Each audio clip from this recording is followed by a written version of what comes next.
Ba, egia esan, gonbidapena luzatu zidanen Xabierrek, asko gustatu zitzaidan, oso erronka politia egitu zitzaidan, baina nik uste ere responsabilidade hori ere sentitu nuela, ez? Eta hasi nintzen pentsatzen zer egiten duten, zer ez duten egiten, zer egin behar dugun. Nik uste meritua guk gutxi daukagula. Ni behintzat nire kasuan txikitatik ama hizkuntza euskara izan da, eta egia esan, nik uste meritua orain datorkigula edo gure bizitzan eta erabileran, ez, datorkigula. Pentsatzen hasi nintzen egia da lehenengo hitza adibidez, bai normalean edo ia beti ez badaukat oso argi erderaz edo euskeraz ez dakiela pertsona, aurrean daukadan pertsonak beti euskeraz egiten dut. Baina oso interesgarria iruditu zitzaidan Xabierrek komentatu zuen zerbait da harremanak nola sortzen diran, ez? Egia da euskeraz egiten dezunean harreman bat sortzen dezunean pertsona horrekin oso zaila dela erderaz edo beste hizkuntza batean hitz egitea, baina alderantziz ere gertatzen da. Eta hori da normaltasun bat daukagu eta ni lehenean, ez? Eta hori da komodidadea esaten den hori. Eta jende askorekin konturatzen naiz gure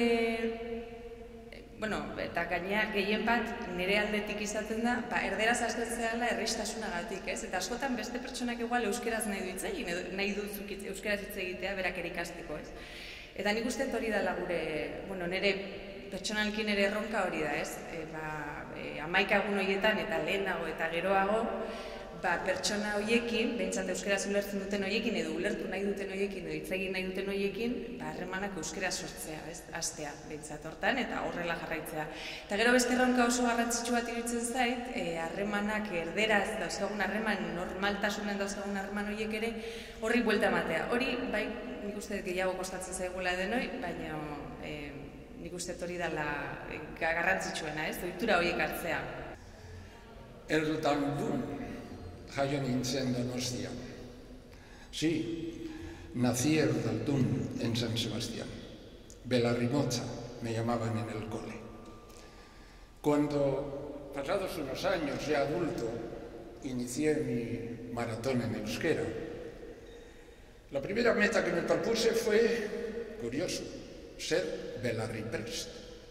Esto no me lo esperaba, desde luego.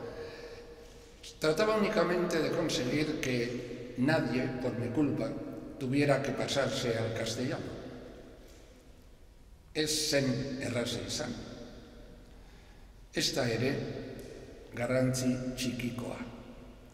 Claro que todavía quedan no pocos euskaldunes que ohituragatik edo ez dakit asmo honez, para no poner en aprietos mi euskera, se me acercan en castellano todavía. No se lo reprocho. Al fin y al cabo, también quien solo lo entiende o puede hablarlo con una cierta dificultad, debe tomar la iniciativa. Al fin y al cabo, Juan etorriko bidaia dugu hau, bestela ez dago euskararik. Bien, eman didate minutu bakar bat eta amaitzean nago. Diré lo más importante. Creo sinceramente que cada belarriprest activo abre cada día una puerta al euskera. Pozgarri eta pizgarri, sobre todo para cuantos llevamos encima el malestar de pensar que hemos sido demasiado tiempo una barrera.